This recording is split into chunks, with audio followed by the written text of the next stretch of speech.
All right, let's dive right in. Today, we're going to break down a really powerful and incredibly low risk strategy for launching, well, pretty much anything new.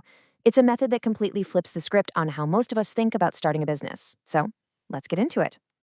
Okay, so to kick things off, let's start with a little puzzle. On one hand, you've got the entire airline industry. On the other, a luxury watchmaker. Now, your gut tells you that the business with way more risk and complexity should be the one making more money, right? But that's almost never the case. It kind of makes you wonder, why is profit so unfair? I mean, the contrast here is just wild. An airline is this huge, complex, high-risk machine. And after all that, they're lucky if they see a 5 or 10% profit margin. Then you've got Rolex, a product that's, relatively simple and has barely changed in decades. The risk is way, way lower, but their profits are through the roof. If profit was just about working hard, this would make absolutely no sense. And this brings us to what we can call the profit paradox. The truth is, profit isn't fair. It has absolutely nothing to do with how hard you work or how complicated your product is. It's really about understanding one core economic principle that separates the absolute pros from the amateurs. This paradox really shines a light on the biggest problem most entrepreneurs face. And it all comes down to one fundamental difference: the amateur way versus the professional way. So, the amateur path. This is the one most people take, probably without even realizing it. They spend 3, maybe 6 months totally locked away, building a product or a course in complete isolation. Then they finally emerge, ready to launch, and they just hope. They hope somebody, anybody, wants what they've made. And the result, more often than not, crickets. Just a huge waste of time and energy. The professional, on the other hand, does the exact opposite. Before they build anything, they test for demand. They create a simple waitlist, something that lets people raise their hand and show interest first. This validates the entire idea before they invest all that time and all that effort. This really gets to the core philosophy. Amateurs build, then they try to sell. Professionals sell, and then they build.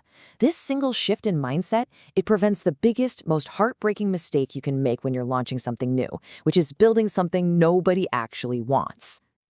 So how do the pros avoid this total disaster? Well, they understand a really basic economic principle. They get the art of creating tension. Now, I don't mean stress. I mean a very specific kind of economic pressure that almost guarantees success. Let me explain this with a super simple analogy. Just picture it. It's a scorching hot summer day, and in this entire massive park, there is one and only one ice cream truck. So not only is there just one truck, but there is a very, very long line of people eagerly waiting. And everyone in that line can see everyone else. The demand is totally out in the open. So when you finally get to the front, are you going to try and haggle for a discount? Of course not. The seller has limited supply and overwhelming visible demand. They have all the power. That is the power of economic tension. So, how can you create that exact same ice cream truck effect for your own ideas? Well, it comes down to a really practical 2-part system. And the goal here isn't just to have one single successful launch. It's about having a repeatable process, a system to validate your idea, plan your campaign, and build that line of eager customers before you ever launch. This system has 2 main parts. First, there's the planner. Think of this as your architect. It helps you create the strategic blueprint for your campaign. The what and the why. Then you've got the copy generator. This is your construction crew. It takes that blueprint and instantly builds all the marketing materials you need to actually execute the plan. Let's look at a quick real-world example to see how this actually works. I want to introduce you to Thandi. She's a business coach who wanted to generate more qualified leads for her services. So, using the campaign planner, Thandi defined her strategy. Her audience was solo entrepreneurs in South Africa. Her goal was pretty clear: get qualified leads. To do that, she decided on this brilliant lead magnet, an interactive quiz she called What's Your Business Growth Blocker? She set the whole campaign to run for 14 days across Instagram, LinkedIn, and email. And just like that, this became her blueprint. Okay, so next, she moved to execution.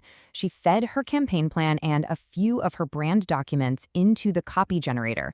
And in minutes, literally minutes, it produced everything she needed. We're talking landing page copy, a full 14-day social media calendar, a 7-part email sequence, and even outreach scripts, the whole shebang. And the results? Well, In just those 14 days, that single campaign generated 30,000 Rand in revenue from 6 new clients. When you break it down, the total time she invested, including using the tools and managing the campaign, was just 14 and a half hours. That 30,000 Rand in revenue works out to an effective hourly rate of over 2,000 Rand. That is the power of having a system that separates your strategy from your execution. So this all brings us back to you. This isn't just a strategy for coaches or consultants. It's a framework for launching any new idea with confidence by making sure there's a line of people waiting for it before you even start to build. These tools give you a proven structure, and they save you countless hours by removing that blank page paralysis. We've all been there. But the difference between people who succeed with this stuff and people who don't is super simple. The ones who succeed are the ones who actually use them. They launch, they learn, and they build momentum. Which leaves us with one final thought. Just imagine the creative freedom you would have, the confidence you'd feel. What project, what service, what big idea would you finally go for if you knew with total certainty that people were already lined up and just waiting to buy it?